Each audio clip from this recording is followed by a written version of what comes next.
நீங்கள் பூமியின் கீழ் 7 அடி அல்லது அதற்கு அதிகமாகவோ தோண்டி அந்த மண்ணை எடுத்து தொடர்ந்து தண்ணீர் ஊற்றிக்கொண்டே இருங்கள். சில நாட்களிலோ சில மாதங்களிலோ நீங்கள் தண்ணீர் ஊற்றிய அந்த மண்ணில் மரங்களும் செடிகளும் கொடிகளும் முளைத்து வருவதை காண்பீர்கள். அந்த ஆழத்தின் மண்ணுக்குள் விதையாகிய வித்தை கர்த்தர் வைத்திருந்தது நமக்கு தெரியவில்லை.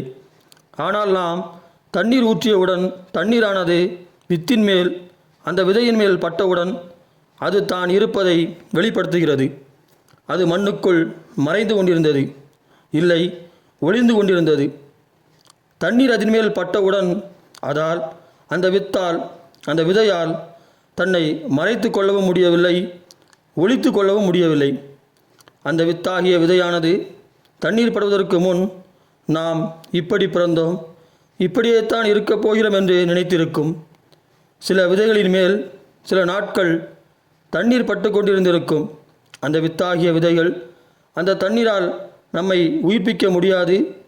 நாம் எப்படி பிறந்தோமோ அப்படியே தான் இருக்கப் போகிறோம் என்று நினைத்திருக்கும்.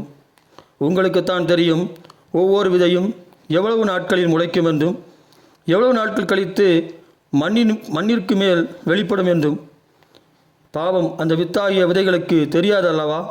தெரியாதபடியினால் அது தான் யார் என்றும் தனக்குள் எப்படிப்பட்ட ஜீவன் இருக்கிறது என்றும் தன்னுடைய மேன்மை என்னவென்றும் அறியாமலும் உணராமலும் இருக்கிறது. நீங்கள் அந்த வித்தாகிய விதையிடம் எவ்வளவுதான் சொன்னாலும் புரிந்து கொள்ளும்படி பேசினாலும் அது உணர்வடைய விரும்பாமலும் தன்னை பற்றி அறிந்து கொள்ள விரும்பாமலும் இருக்கிறபடியால் நீங்கள் சொல்வதை நம்ப மறுக்கும்.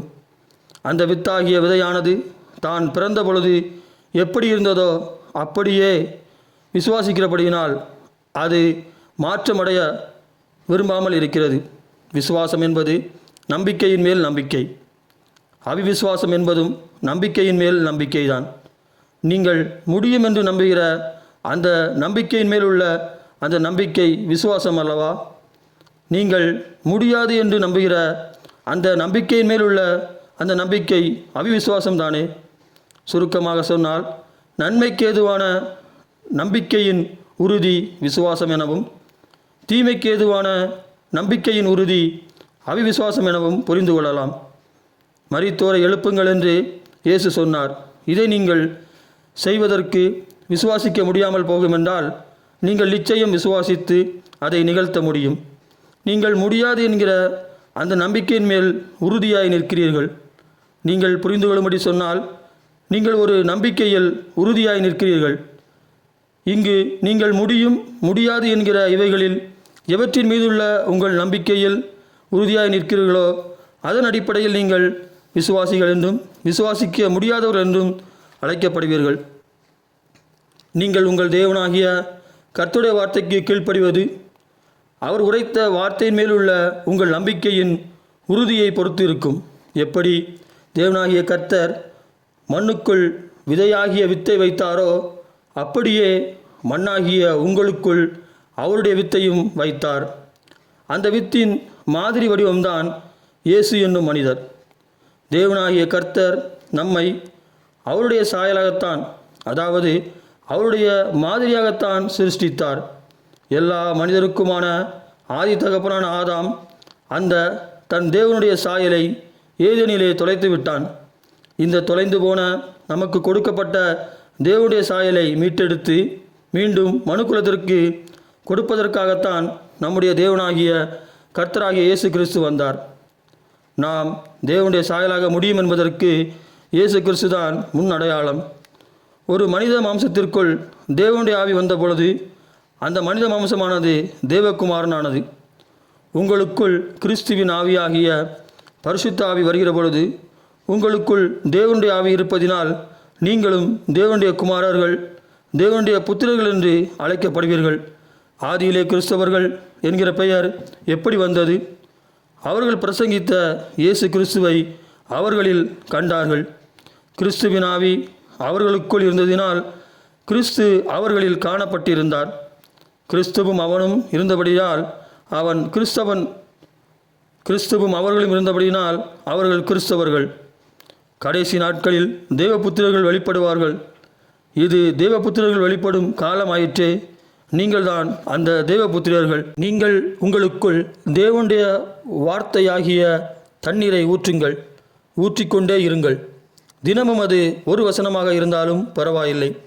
வாசித்தல் அல்லது கேட்டல் அல்லது இரண்டையும் பயன்படுத்துங்கள். நீங்கள் அந்த விதையைப் போல் யோசித்து கொண்டு இருக்காதேயுங்கள். மற்றவர்களுக்கு இயேசுவை குறித்து எவ்வளவு தெரிந்திருக்கிறது என்பது காரியமல்ல. உங்களுக்கு இயேசுவை பற்றி எவ்வளவு தெரியுமோ அவைகளில் நீங்கள் எப்படிப்பட்டவர்களாக இருக்கிறீர்கள் என்பதே காரியமாயிருக்கிறது. மற்றவர்களுக்கு இயேசுவை குறித்து எவ்வளவு தெரிந்திருக்கிறது என்பது காரியமல்ல. உங்களுக்கு இயேசுவை பற்றி எவ்வளவு தெரியுமோ அவைகளில் நீங்கள் எப்படிப்பட்டவர்களாக இருக்கிறீர்கள் என்பதே காரியமாயிருக்கிறது. அதனால் உங்கள் தேவனாகிய கர்த்தர் இப்பொழுது உங்களுக்கு நியமித்திருக்கிற ஓட்டத்திலே ஓடுங்கள். உங்களுக்குள் தேவனுடைய வித்து இருக்கிறது. நீங்கள் உங்கள் தேவனாகிய கர்த்தரின் சாயலில் உண்டாக்கப்பட்டு இருக்கிறீர்கள். நீங்கள் உங்கள் தேவனுடைய பிள்ளைகளா? ஆம் என்றால் உங்கள் பிள்ளைகள் உங்களைப் போல் இருப்பது போல, நீங்கள் உங்கள் தகப்பனைப் போல இருப்பது போல நீங்கள் உங்கள் தேவனைப் போல் இருக்க வேண்டும். உங்கள் பிள்ளைகள் உங்கள் பேச்சை கேட்காவிட்டாலும் அவர்கள் உங்கள் பிள்ளைகள் தானே. நீங்கள் உங்கள் தகப்பன் பேச்சை கேட்காதிருந்தாலும் அவர் உங்களுக்கு தகப்பன் தானே. அப்படியே நீங்கள் பாவியாக கீழ்ப்படியாதவர்களாக இருந்தாலும் இயேசு கிறிஸ்துவின் நாமத்தினால் அவருக்கு பிள்ளைகளாமே. மேலும் அவர் உங்களுக்கு தகப்பனுமாமே. உங்கள் பிள்ளைகள் உங்கள் பேச்சை கேட்காத பொழுதும் நீங்கள் சொன்னபடி நடக்காத பொழுதும் உங்கள் பிள்ளையை தொட்டவனை ஞாபகத்தில் வைத்திருந்து அவனை விடுவதில்லை. அவனில் ஏதாவது குற்றம் இருக்கிறதா என்று அவனில் குற்றம் பிடிக்க பார்ப்பீர்கள். இல்லையெனில் அவனில் குற்றம் பிடிக்க காத்து கொண்டிருப்பீர்கள். அப்படியே உங்கள் தேவனாகிய கர்த்தருக்கு முன் நீங்கள் பாவிகளாக கீழ்ப்படியாதவர்களாக இருந்தாலும் உங்களை தொட்டவனை அவர் விடுவதில்லை. அவர் உங்களை அவரின் கண்ணின் மணிக்குள் அவருடைய கருவிழிக்குள் வைத்திருக்கிறார்.